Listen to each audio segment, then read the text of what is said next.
Bismillahirrahmanirrahim. Assalamualaikum warahmatullahi wabarakatuh. Alhamdulillahirrahmanirrahim. Wabihi nasta'in wala umur dunya wadin. Wassalatu wassalamu ala asrafil anbiya'i wal mursalin wa ala alihi washabihi ajmain. Amma ba'd. Baik, perkenalkan nama saya Nadila Oktaviani. Saya mahasiswi dari Institut Tazkiyah kelas Manajemen Bisnis Syariah MBSE Angkatan 19. Pada kali ini video saya merupakan tugas dari mata kuliah Fikih Mawaris tentang pengertian dan dalil pembagian waris dalam Islam. Jadi mawaris itu ilmu yang mempelajari pembagian harta warisan yang ditinggalkan oleh mayit. Mayit itu bisa perempuan atau laki-laki yang diberikan kepada orang yang berhak menerimanya atau ahli waris. Bisa juga disebut ashabul furud yang telah ditentukan oleh Allah SWT. Dan dalil mawaris ini itu dalam Quran surat An-Nisa ayat 11, ayat 12 dan ayat 176. Itu dalil tentang waris dalam Islam.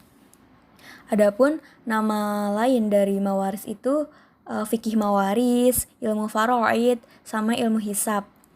Adapun hukum mawaris ini, hukum mempelajarinya itu fardu kifayah, dan hukum penerapan atau pengaplikasian dalam kehidupan itu hukumnya fardu ain. Selanjutnya, hak-hak yang terkait dengan harta yang ditinggalkan oleh mewaris. Yang pertama itu pembiayaan pemakaman. Maksud di sini tuh kayak yang mengurus pemandian, pengkafanan, penguburannya itu harus diselesain terlebih dahulu. Hak-hak yang mengurusi mayit seperti kayak contohnya amil, terus lalu yang menguburkan si mayit gitu. Yang bertanggung jawab atas semua ini, proses pemakaman itu orang yang semasa hidupnya bersama si mayit atau bisa dibilang kerabat, keluarga terdekat. Kalau emang gak ada satupun, itu tuh bisa digantikan oleh amil yang ada di sekitar. Yang kedua itu pemenuhan hak harta warisan dan pelunasan hutang piutang. Jadi hutang piutang itu harus dilunasin. Yang ketiga, pengeluaran wasiat. Harus menunaikan wasiat si mayit. Si mayit ini punya wasiat apa gitu loh.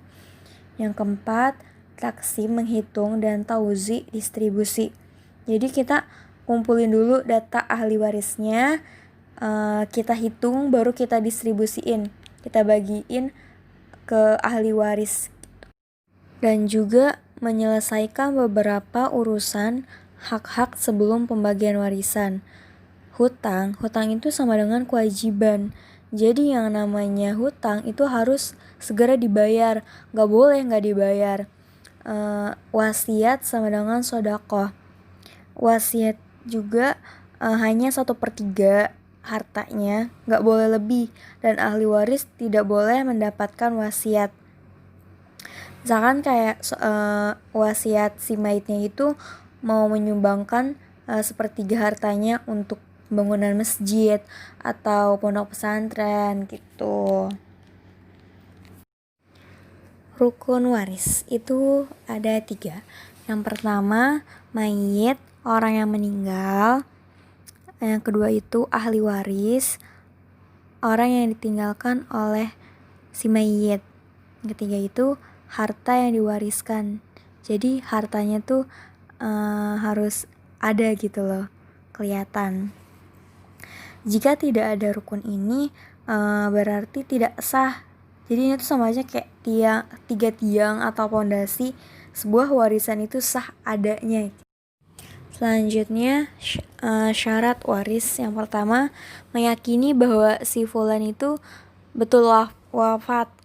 Kita harus tahu nih, si yang meninggal ini benar-benar meninggal apa enggak. Misalkan ada juga kasus dia tuh hilang, terus belum ditahuin jasadnya tuh gimana. Nah, selama jasadnya itu belum ketahuin, harus cari-cari tahu gitu loh. Harus bener yakin kalau si fulan ini meninggal. Selanjutnya, meyakini bahwa adanya ahli waris. Ada keluarga yang ditinggalkan, sehingga harta warisnya itu bisa dibagiin ke ahli warisnya ini. Yang ketiga, mengetahui jalur pewarisan. Harus ada yang tahu ilmu warisan tuh gimana, pembagiannya tuh masing-masing ahli warisnya berapa. Sebab mendapatkan jatah warisan ada 3. Yang pertama itu nikah yang sah. Jadi hubungan suami istrinya tuh jelas gitu. Yang kedua itu keturunan, nasab atau keturunan kayak anaknya, ibu bapak, kerabat, paman, saudara. Intinya masih satu keluarga gitu, satu darah. Yang ketiga itu perbudakan atau memerdekakan budak. Penghalang warisan atau seseorang gagal mendapatkan warisan.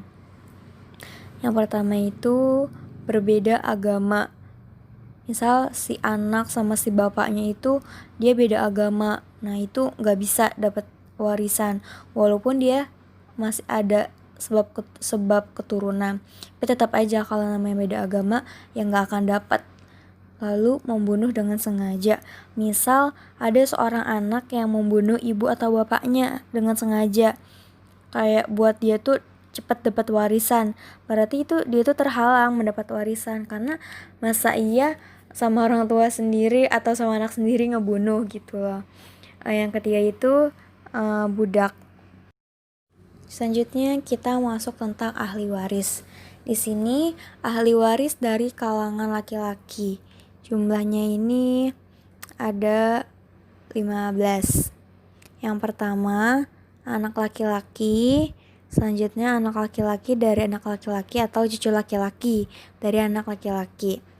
Yang ketiga ayah, kakek dari pihak ayah, saudara kandung, saudara sebapak, saudara seibu, anak laki-laki dari saudara kandung atau keponakan, anak laki-laki dari saudara sebapak, keponakan dari keponakan sebapak. 10 itu paman kandung, paman sebapak, anak dari paman kandung, sepupu, anak dari paman sebapak, sepupu sebapak, suami, dan yang terakhir itu budak laki-laki.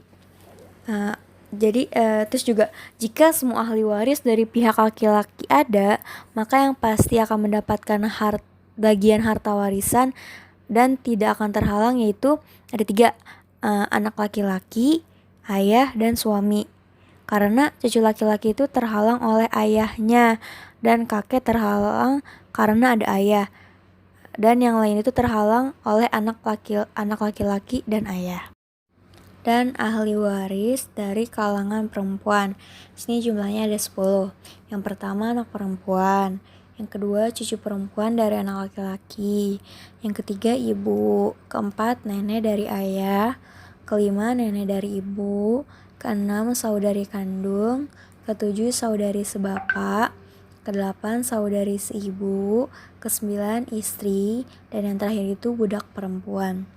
Jika semua ahli waris dari pihak perempuan ada, maka yang pasti akan mendapatkan bagian harta warisan dia tidak akan terhalang, yaitu ada 5. Yang pertama anak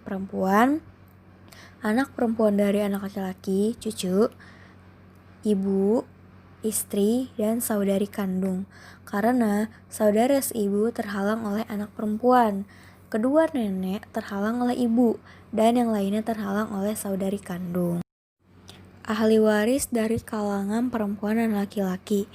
Jika semua ahli waris berkumpul, baik dari kalangan laki-laki maupun perempuan, maka berikut ahli waris yang pasti mendapatkan bagian warisan, yaitu pertama anak laki-laki, kedua anak perempuan, ketiga ayah, keempat ibu, kelima suami, keenam istri. Jadi ini pasti akan mendapatkan harta warisan. Dan sekian video saya pada kali ini. Semoga bermanfaat, ambil positifnya aja. Dan apabila ada kesalahan, saya mohon maaf. Apabila ada kata-kata yang salah, tolong dimaklumi karena saya juga masih belajar. Ini hanya saya ingin meng-share gitu. Mungkin ada sebagian dari kita semua membutuhkan ilmu mawaris ini. Terima kasih banyak untuk semuanya dan kepada dosen saya yang telah memberikan ilmu sungguh luar biasa. Semoga menjadi ladang pahala juga buat ustazah.